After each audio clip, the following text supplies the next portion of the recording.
Olá, bom, hoje então nós estamos aqui reunidos para conversar um pouquinho sobre este livraço chamado Crônica da Casa Assassinada, de Lúcio Cardoso. Bem, este livro foi publicado em 1959 e ele é considerado não só por muitos, a obra-prima do Lúcio Cardoso, como também um dos grandes romances da história da literatura brasileira. O Lúcio Cardoso nasceu em Curvelo, em Minas Gerais, e ele fez parte daquela geração de 30, a segunda fase do modernismo. Ele inclusive começa a sua carreira arranhando ali um romance regionalista, o Maleita. Mas passado ali aquele furor modernista, ele assumiu então uma postura mais madura perante a realidade, digamos. Então você tinha de um lado o pessoal dedicado aos romances regionais e você tinha também do outro lado o pessoal mais engajado no romance psicológico. E você tinha em meio a tudo isso o Lúcio Cardoso, que se dava bem tanto de um lado como do outro. Ele conseguia então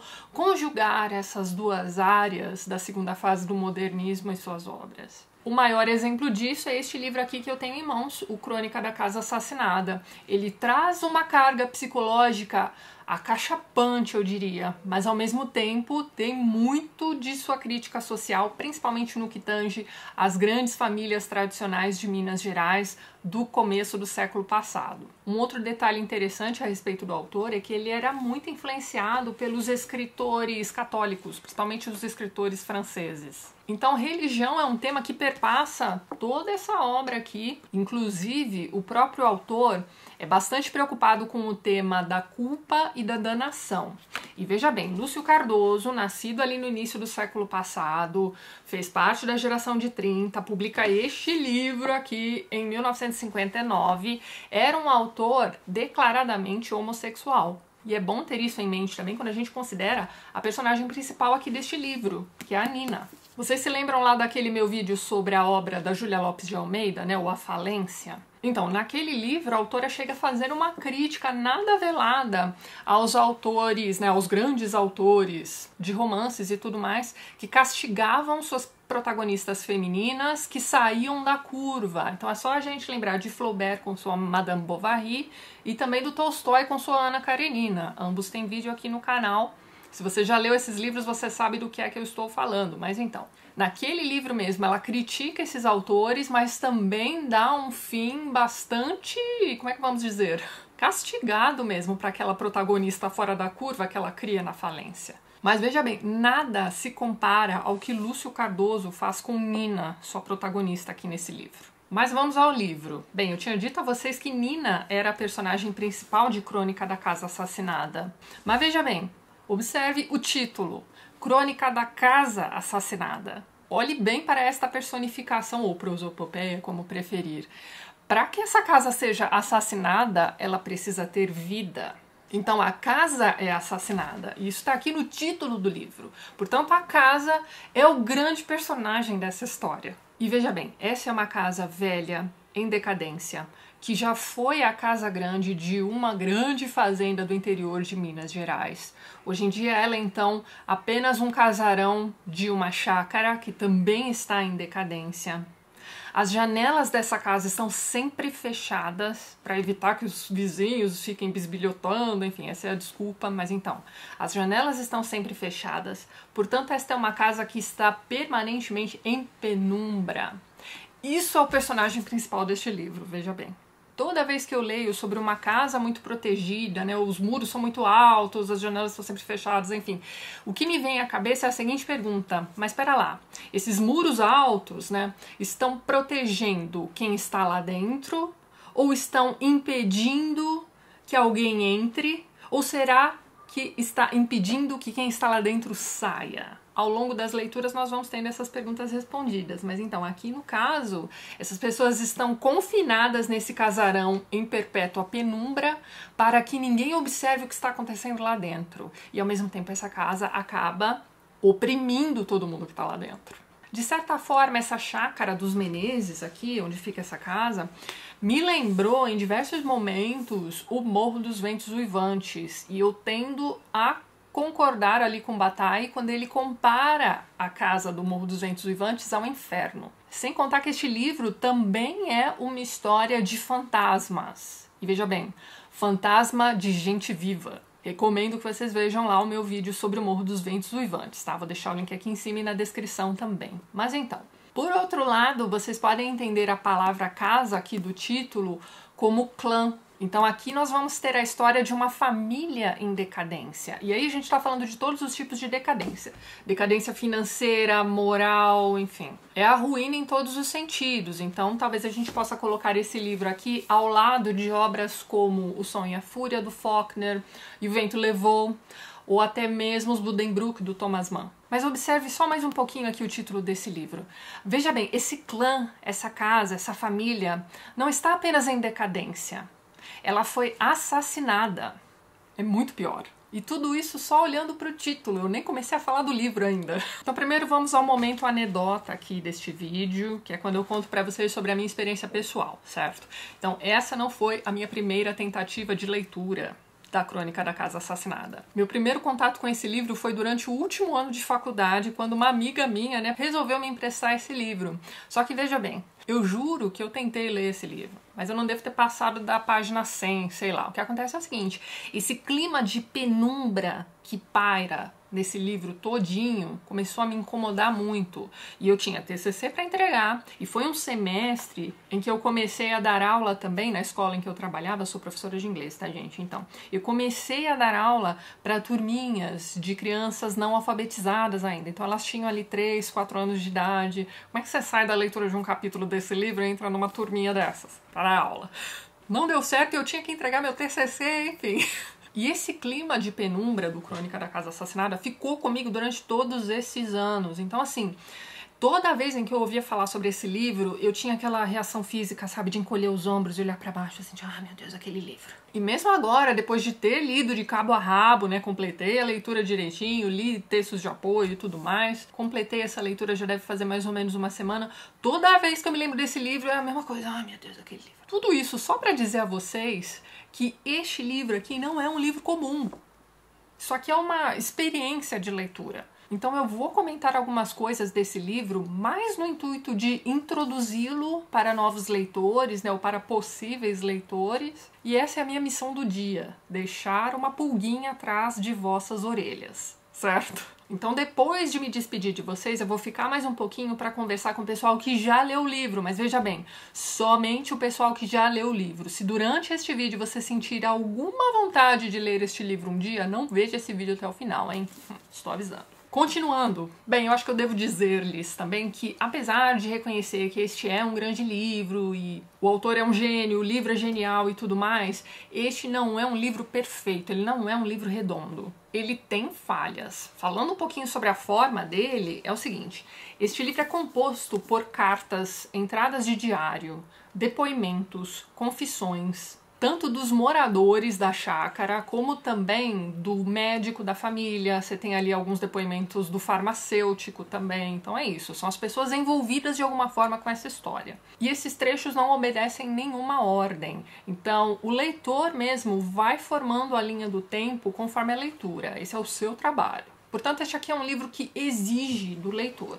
Mas isso não é problema. O que eu considero problema aqui é a pesada de mão que o autor coloca no drama dessa história em diversos momentos. Então, assim, em alguns momentos a história descamba para um dramalhão praticamente mexicano. Chega a ser aquele exagero, sabe, das lágrimas gordas escorrendo pelo colo, aquele sofrimento de cara no chão, tipo o Jovem Werther, ou até mesmo aqueles dramalhões que a gente encontra em filmes antigos, sabe aquela coisa de chorar na chuva, arrancando a camisa, né? Tô lembrando do Marlon Brando no Bonde Chamado Desejo, aquela cena em que ele tá lá na chuva, chamando a Estela, então... É muito sofrimento e tem momentos em que você já entendeu, ok, essa pessoa está sofrendo, mas o sofrimento dura 3 páginas, entendeu?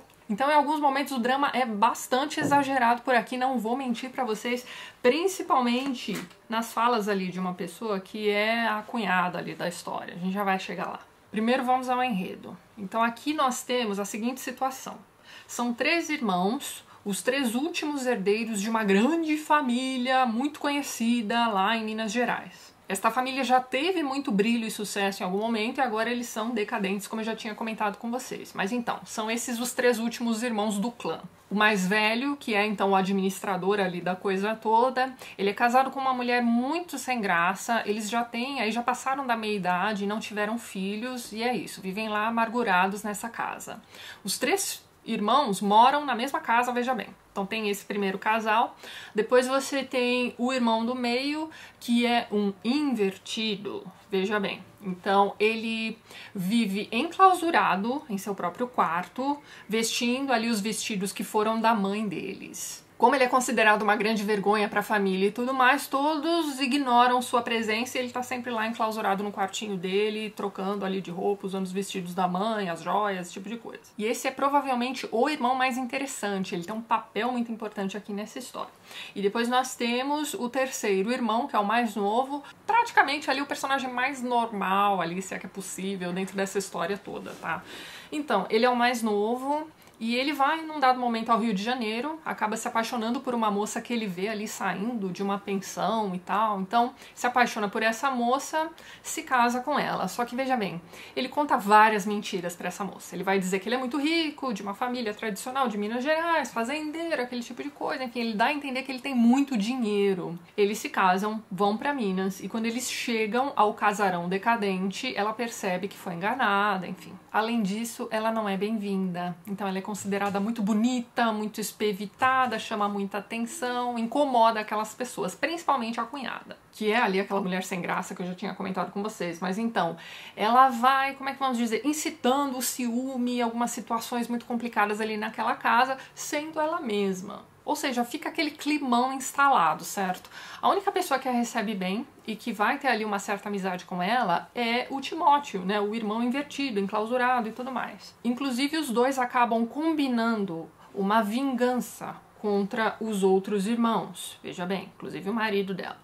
Então, essa vingança a gente só vai entender direitinho ao final do livro. E quando essa vingança é mencionada aqui em alguma carta, né, no meio do livro, nem parece tão importante assim, mas ao final da história você fala, saquei. E é isso, esse é o enredo da história.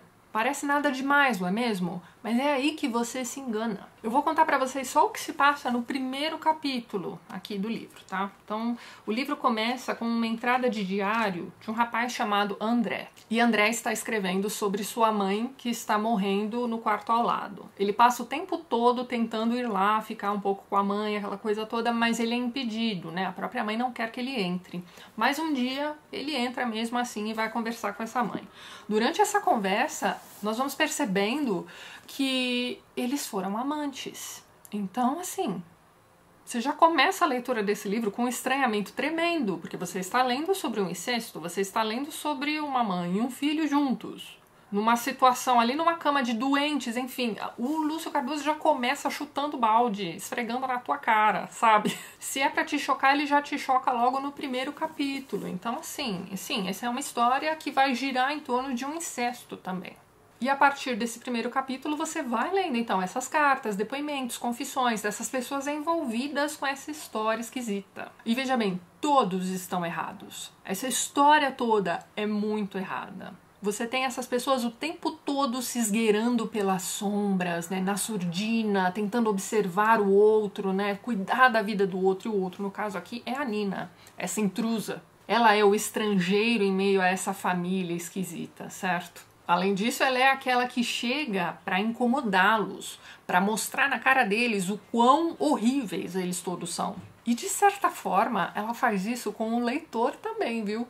Por que eu digo isso? Porque conforme a leitura vai correndo, você vai lendo esses depoimentos, vai lendo esse ponto de vista de cada um deles a respeito da Nina, você vai formando uma ideia muito errada da Nina na sua cabeça, entendeu? Você começa a julgá-la dependendo da ótica de quem está falando. Então, em alguns momentos ela vai ser uma pessoa muito maravilhosa, em outros momentos ela vai ser uma pessoa muito monstruosa. Então, conforme você vai lendo essas cartas, você não conhece nenhuma dessas pessoas, você não sabe em quem acreditar, mas lembre-se sempre, tudo isso é contado em primeira pessoa. E narradores em primeira pessoa nunca são confiáveis. E muito sem querer, você pode ser levado aqui por essa narrativa a criar uma ideia muito errada a respeito de algum personagem aqui. E a grande questão desse livro é que ele é pesado, ele é melancólico o tempo todo. Ele tem essa aura de culpa e danação mesmo, o tempo todo.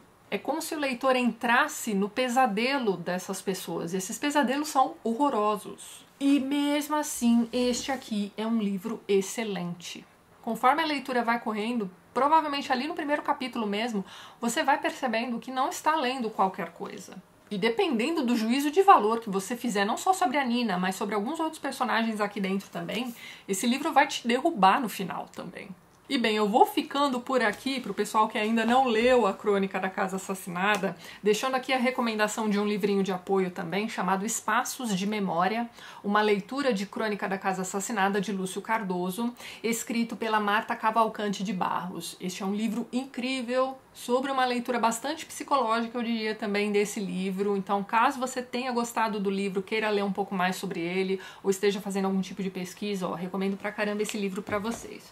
Mas então, vou ficando por aqui. Vejo você aí que ainda não leu esse livro nos próximos vídeos do canal. Um beijo grande e até mais. Continuando, e gente, é muito sério isso que eu vou dizer pra vocês. Prestem atenção, se você tem alguma intenção de ler este livro em algum momento da sua vida, não veja a continuação desse vídeo. Sério mesmo, guarde pra depois. Porque uma das graças da leitura desse livro é o leitor, aos pouquinhos, ir desvendando o mistério envolvido aqui nessa história, entendeu? Isso faz parte da experiência. Então pense direitinho se você realmente quer continuar vendo esse vídeo, certo? Imagino que eu esteja falando nesse momento com pessoas que já leram este livro. Pois muito bem, devo confessar-lhes que eu também julguei muito mal a Nina. E saí da leitura desse livro bastante arrependida, inclusive. Eu só comecei a duvidar do que diziam sobre ela quando em alguma carta, agora eu já nem me lembro se é ela mesma ou se é o coronel, em que é contada ali a história da morte do pai dela. Então assim, foi uma morte que eu achei bem triste, eu diria, né? Então você tem esse velhinho, ele era um militar que foi aposentado por invalidez. De repente ele começa a receber visitas desse coronel, que teoricamente o conhece, esteve no mesmo quartel que ele e tudo mais. E o que eles fazem é o seguinte, eles jogam um jogo de tabuleiro, que agora eu já não me lembro se é xadrez, dama, enfim. Mas todos os dias esse coronel vai até lá, joga um pouquinho ali com o senhorzinho. Na verdade a gente sabe que o interesse dele é na menina e não no pai, mas tudo bem. E aí, conforme esse jogo vai rolando, ele vai contando uma história muito importante que aconteceu naquele quartel. Só que ele nunca termina essa história. Cada dia que ele chega lá, ele conta um pouquinho dessa história enquanto joga ali a partida. Chega um momento em que ele, muito esperto, sugere que eles apostem a Nina. Então quem ganhar fica com a Nina, certo? E aí ele fica muito relutante e tudo mais, mas o que o coronel faz? Ele vai dizer que aquela história envolve o nome do senhorzinho. E aí ele fica muito mais curioso, a ansiedade dele para saber sobre essa história é muito maior. E aí o que acontece? Esse coronel sai, vai embora, prometendo voltar no dia seguinte como ele sempre faz, só que ele não volta mais. E aí o senhorzinho tá lá ansioso para saber a história, para saber como é que aquela história o envolve, enfim. Ele acaba tendo um treco e morre. E aí no dia do velório e tudo mais, o coronel volta a aparecer. Não sei vocês, mas eu fiquei com a impressão de que o coronel matou o pai da Nina. A partir desse momento, qualquer coisa que ela fizesse, gastasse o dinheiro dele em vestidos, alimentasse as esperanças dele, dane-se. Eu achei foi pouco, né? Mas então, essa vingança dela contra o coronel não é nada perto da vingança dela contra os Menezes. Vingança dela e do Timóteo, aliás. Mas não é só por conta da vingança da Nina. Eu saí dessa leitura achando Nina a maior personagem feminina da história da literatura brasileira. Então, assim, pra mim, hoje em dia, ela é muito maior do que a tonta da Capitu, que não percebeu que o Bentinho era louco pra caramba. Acho Nina muito maior que Ana Terra, inclusive. Então, assim, a Nina é espetacular. E a parte dela da vingança, né, contra os Menezes, na verdade, diz a respeito ali à gravidez dela. Então, num dado momento, ela engravida do marido, vai pro Rio de Janeiro, né, vai embora e dá aquele filho para adoção. Então, assim, ela acabou com todas as possibilidades daquela família continuar, entendeu? Mas veja bem, se ela deu o filho para adoção, quem é aquele André? O rapaz do primeiro capítulo do livro. Aquele com quem ela teria uma relação incestuosa. Ele não é filho dela, ele é filho da cunhada. Ela teve um filho com um jardineiro. Mas dadas aqui as reviravoltas do livro, esse bebê aparece ali na chácara como se fosse, né, o filho da Nina. E ele é criado como herdeiro ali dos Menezes. Então veja bem, aquela relação não era incestuosa coisa nenhuma. Ela não era aquele demônio pintado pelas pessoas, entendeu? Ela inclusive assume aquela criança num ato de bondade torta. Mas ao mesmo tempo em que ela assume o pecado da cunhada, ela tá ali segurando uma espada na cabeça dessa cunhada durante todo o romance. Então depois de tudo isso aqui que ela fez, ela ainda vai ter ali um câncer de mama que ela descobre tardiamente, já não tem nada para fazer, e ela vai convalescer ali, naquela casa. E o que acontece com ela a partir daí não se compara ao que aconteceu lá com a Madame Bovary, é muito pior, é muito gráfico. O leitor chega a sentir os cheiros, isso é impressionante. Então assim, ela morre aos poucos, ela apodrece em vida, ela definha a olhos vivos, ela vai definhando inclusive aos olhos do leitor, e o cheiro dela, né, já que o seu organismo inteiro está ali apodrecendo, impregna na casa inteira. Então assim, não tem pra onde sair. Aquela casa está sempre na penumbra, não se pode abrir as janelas porque os vizinhos não podem saber o que está acontecendo lá dentro. E ela tá lá. Não contente com isso, quando ela morre, você não tem ali nenhum médico para fazer ali o atestado de óbito. Então as pessoas ficam em dúvida, mas será que ela morreu mesmo? E aí aquele lençol onde ela estava deitada estava grudado na pele dela. Então eles resolvem enrolá-la num lençol e é isso, aquela é a mortalha dela. Olha, esse fim da Nina me impressionou de um jeito que, sei lá, eu nunca tinha lido nada parecido. Mesmo se a gente pensar lá na Madame Bovary, cara, isso aqui é 1000 vezes pior. E ainda tem a parte da vingança do Timóteo, né? Por conta ali do velório, né, os vizinhos estão aparecendo e espera-se muito a visita de vizinhos que ainda têm uma fazenda muito próspera, né? Então eles são a principal família de Minas Gerais, aquela coisa toda. E o patriarca vem realmente pro velório. Só que quando ele chega, Timóteo sai do seu quarto, vestido ali com as roupas da mãe dele. Então assim, essa é a parte da vingança dele, certo? Ele vai ali colocar na lama o nome dos Menezes por fim, entendeu? Não tem mais o que fazer depois daquilo. O nome da família está na lama, o garoto André, que ainda acredita que é filho, né, do pai ali, do Menezes, depois do velório horroroso da mãe, sai correndo, vai embora, ninguém mais nunca ouve falar, e me dá muita pena desse rapaz, porque assim, ele nunca soube que a Nina não era a mãe dele. Ele vai passar o resto da existência dele achando realmente que ele cometeu esse pecado tenebroso. Inclusive, a última conversa que ele tem com o pai diz respeito a essa questão de culpa e danação mesmo. Só que veja bem, o leitor só fica sabendo realmente que o garoto não era filho da Nina na última carta do livro, nas últimas páginas, entendeu? Eu vou ler aqui para vocês o trechinho final aqui desse livro, né, Espaços e Memórias, em que a autora diz o seguinte, olha só. Quando finalmente fechamos o livro, deparamo-nos com o angustioso problema de, por nossa vez, termos de julgar essas estranhas personagens. Mas como julgá-las de fato? Em nome de que princípios indiscutíveis? Com que autoridade? E é precisamente aí que reside a grandeza deste livro. Assim como Nina, também ele nos faz duvidar até mesmo da realidade, impelindo-nos a um mundo tormentoso da relatividade, do sinuoso. Esse é o mundo da natureza humana. Que livro, senhores! Apesar de ser um livro pesado pra caramba e tudo mais, eu ainda vou mantê-lo por aqui. Talvez um dia eu tente relê-lo, mas enfim, é aquilo, né? É um dos grandes livros da nossa literatura, mas, sinceramente, que história tenebrosa. E mesmo assim é um baita de um livro espetacular. É isso, vejo vocês nos próximos vídeos do canal. Um beijo grande e até mais.